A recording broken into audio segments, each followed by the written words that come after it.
Hello and welcome to Matt Loves Eurovision. It's my Eurovision 2026 Top 35 countdown. It's number 15, Armenia, Simón, Paloma Rumba. Please do click the subscribe button, ring that notification bell, and like, share and comment below. So it's the final of the trio of Caucasus countries, Armenia, and it makes my top 15. And all of these songs in my top 15 are songs that I really enjoy and like. Now, Armenia are quite low down in my countdown last year, but the live performance and staging elevated that song for me. But this year, we start from a much higher base. Now, Armenia have not yet won the contest, but they have been consistent performers. They're on a 4-in-a-row qualification streak at the contest. They've only non-qualified for the grand final on 3 occasions since they first competed in 2006, 20 years ago.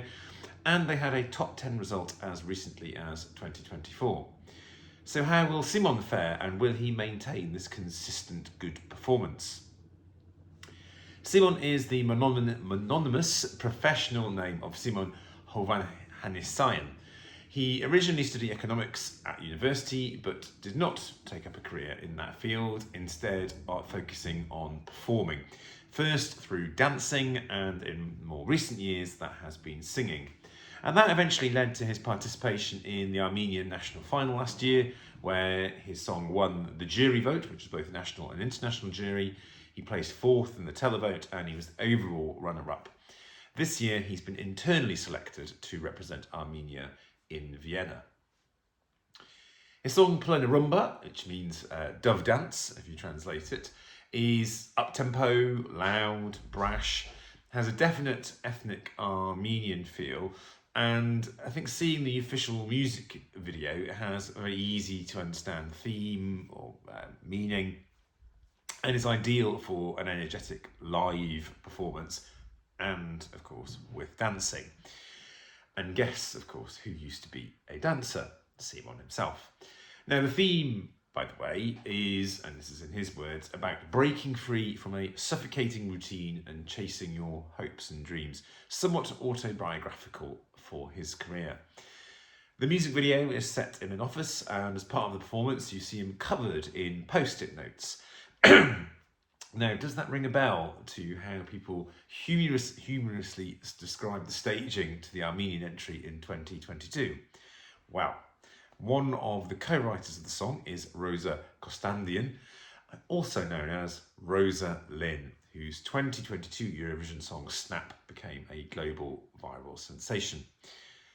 Now, I really enjoyed this on first watch, and maybe because it was a watch, not a listen, I got the experience of the song and the music with the kind of humorous tongue-in-cheek video and all the dancing and the choreography.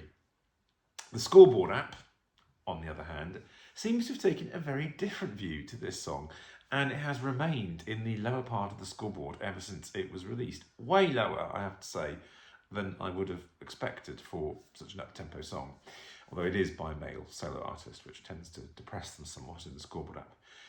The same goes for the semi-final version of the scoreboard, with currently this Paloma Rumba sitting outside the qualification places.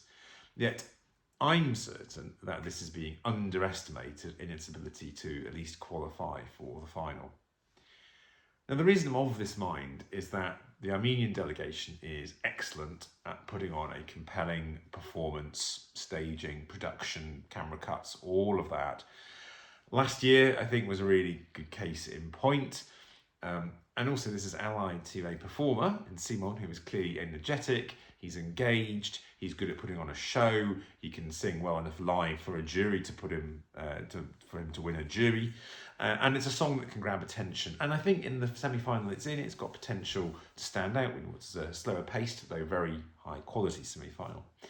You also have France voting in this semi-final, always guarantees a chunk of points for Armenia.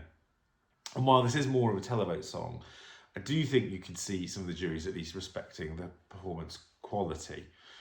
Now, at the moment, in the betting odds do not agree with me, but he is rising and he's not too far off. And maybe by the time we reach the rehearsals, which is only a couple of weeks' time, or even less, maybe a week and a half's time, we'll see the gap narrowing in terms of its qualifying chances. And I'm generally of the view, if Parg could do it with Survivor, then I'm sure Simón can do it with Paloma Rumba. But what do you think, and what do you think of the song? Do let me know, as always, in the comments, and we'll see you again soon. Take care.